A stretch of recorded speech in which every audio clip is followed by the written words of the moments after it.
Yo la team, j'espère que vous allez bien, que vous passez une excellente journée. On se retrouve ce soir pour une deuxième vidéo spéciale Ligue des Nations. On a un énorme programme sur cette journée car on va parler des matchs de vendredi et de samedi et demain. On se retrouvera pour parler tout simplement des rencontres de dimanche.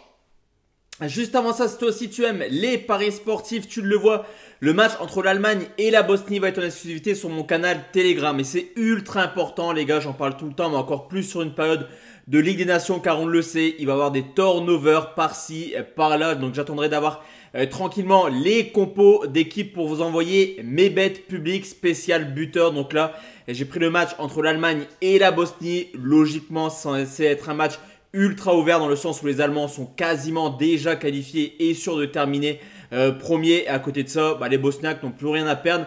Donc on devrait logiquement avoir un match assez ouvert. Donc on enverra du petit buteur sur ce match. Le lien, il est en commentaire épinglé.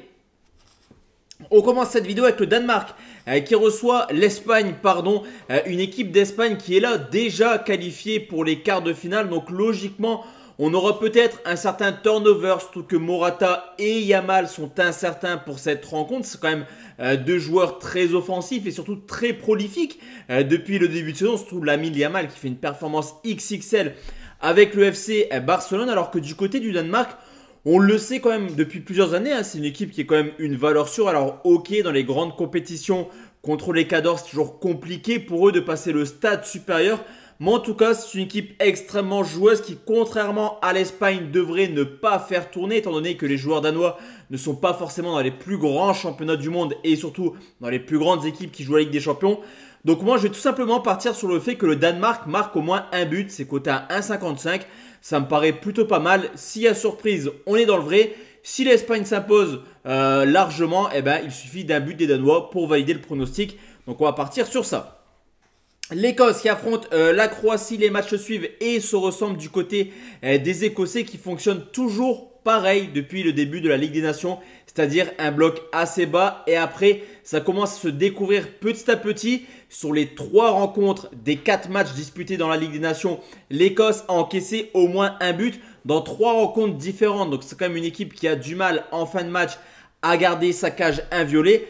Alors que du côté de la Croatie, c'est une équipe qui peut se qualifier en cas de victoire. Quoi qu'il arrive, il terminerait dans le top 2. Le scénario du match, pour moi, il est simple. L'Écosse défend, la Croatie attaque. Et en deuxième mi-temps, je vois les Croates marquer un but comme ils l'avaient fait lors du match aller pour une victoire de but 1. Donc mon pronostic sera le fait que la Croatie marque au moins un but en deuxième mi-temps. J'insiste dessus, en deuxième mi-temps. C'est coté à 1,53.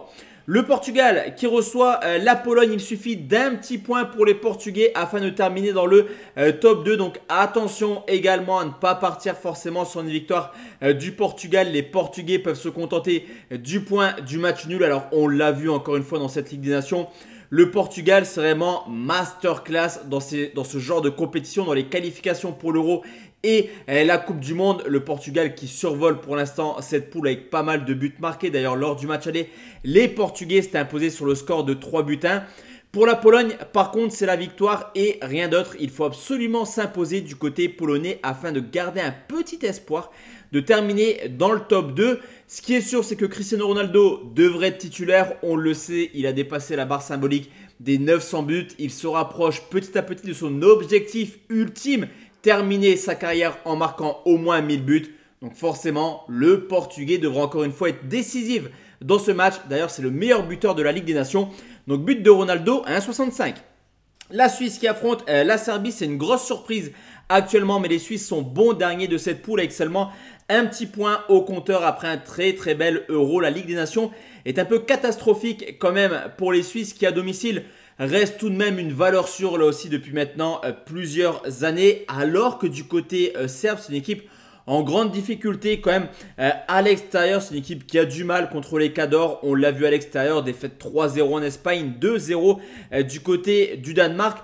Cependant, les Serbes pourraient essayer d'aller gratter le point du match nul, ce qui leur permettrait de terminer 3e et donc barragiste. Cependant, avantage quand même aux Suisses dans ce match. Je vais prendre Suisse ou nul et plus d'1,5 à 1,64.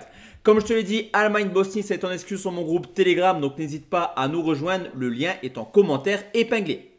On enchaîne avec les Pays-Bas qui affrontent la Hongrie, match décisif pour les deux sélections qui ont toutes les deux 5 points. Forcément, avantage pour les Hollandais qui reçoivent la Hongrie et qui en plus de ça ont déjà joué leurs 2 matchs contre l'Allemagne, une équipe hollandaise très prolifique dernièrement sur les 20 dernières rencontres. Les Pays-Bas ont marqué dans 18 matchs différents, donc ça montre quand même une équipe portée vers l'offensive, également ultra efficace. Alors que pour la Hongrie, c'est un petit peu différent. Il y a eu cette claque 5-0 contre les Allemands. Il y a eu ce match nul, un but partout contre les Pays-Bas. Dans un match où ils ont été ultra dominés. Alors ok, les Hongrois pourraient se contenter du point du match nul. Mais en tout cas, pour moi, les Pays-Bas sont grandissimes favoris. Et quand le premier but sera marqué, la Hongrie sera dans l'obligation de se déployer. Enfin, en tout cas, de s'ouvrir, on va dire, offensivement. Je vais prendre Pays-Bas et plus de 2,5 à 1,87. La Géorgie qui affronte l'Ukraine après un très bel Euro et 2 victoires de suite dans cette Ligue des Nations. La Géorgie est retombée dans ses travers en s'inclinant 2 fois. Et pour l'Ukraine, c'est totalement différent. Mauvais Euro, mauvais début de Ligue des Nations. Et là, ils ont pris 4 points sur les 2 matchs lors du dernier rassemblement. C'est une poule qui est extrêmement serrée. On en parlera à la fin de la vidéo avec l'Albanie et la République tchèque. Les 4 équipes se tiennent seulement en 3 petits points. Le match devrait être plutôt plaisant dans le sens où l'Ukraine a montré qu'il était capable de se déplacer. Mais la Géorgie, on l'avait vu pendant l'Euro, c'est une nation très plaisante à regarder également. Je vais prendre les 2 marques à 1,80. Le Monténégro qui reçoit l'Islande. Pour l'instant, les positions sont simples dans cette poule. Le Monténégro devrait logiquement terminer dernier. L'Islande 3e et les Turcs et le Pays de Galles vont se disputer la première place. Une équipe du Monténégro qui a beaucoup de difficultés quand même à prendre des points pour l'instant. Rien ne se passe comme prévu avec 4 défaites en 4 matchs. Et mine de rien, c'est une équipe qui encaisse peu de buts. Mine de rien, une seule fois, ils ont encaissé 2 buts ou plus. Pour moi, le Monténégro sera capable de faire un peu bloc bas, on va dire, dans cette rencontre. Du côté islandais, ce n'est pas forcément l'équipe la plus prolifique depuis quelques années. Je pense qu'on aura un match assez fermé. Donc, je prends nul ou Islande et moins de 4,5 à 1,67. Mais honnêtement, quand je vous dis ici, c'est que des avis. Là, c'en est clairement un seul. Je ne mettrai pas un seul centime sur cette rencontre. Là, par contre, c'est une rencontre assez intéressante entre la Turquie et le Pays de Galles. Déjà, barragistes, les Turcs voudront forcément prendre la première place. La donne est simple. En cas de victoire, les Turcs seront assurés de terminer premier et c'est fort probable que les Turcs s'imposent dans le sens où à domicile. Là aussi, c'est une équipe très performante. Très intéressante également, regardez cette équipe turque lors de l'Euro. Au contraire du Pays de Galles qui a beaucoup de difficultés à l'extérieur. Seulement 2 victoires sur les 10 derniers déplacements. En plus de ça, c'est chez des nations mineures comme la Lettonie. Donc pour moi, les Turcs sont favoris. Je prends Turquie ou nul et plus d'1,5. 1,57. Et enfin, la dernière rencontre, messieurs, dames, c'est l'Albanie qui reçoit la République tchèque. Et un petit peu comme pour Géorgie, Ukraine, je vais là aussi partir sur les 2 équipes marques dans le sens où la République tchèque, c'est une équipe très sérieuse à l'extérieur et qui marque pas mal de buts. D'ailleurs, on le voit depuis le début de compétition en Ligue des Nations. Mais cette équipe d'Albanie, elle est capable de faire des coups. D'ailleurs, elle s'était imposée 3-0 lors de la dernière confrontation contre les Tchèques. J'aime bien cette équipe d'Albanie. Les Tchèques également, on l'a vu lors de l'Euro, peu importe l'adversaire. Les 2 équipes allaient de l'avant. Donc là aussi, on devrait logiquement avoir un match assez plaisant. Et comme pour Géorgie-Ukraine, je vais prendre les 2 marques à 1,78. Donc voici la team, mes avis concernant cette journée de Ligue des Nations. Comme je vous l'ai dit en début de vidéo, les gars, attention, on attend d'avoir les compos. Ça reste quand même une compétition un peu particulière, cette LDN. Donc si vous voulez tous mes tickets, vous savez où me rejoindre. Très bonne soirée à tous et à toutes. Et on se retrouve demain soir, messieurs, dames, pour une nouvelle vidéo sur YouTube. Ciao, ciao.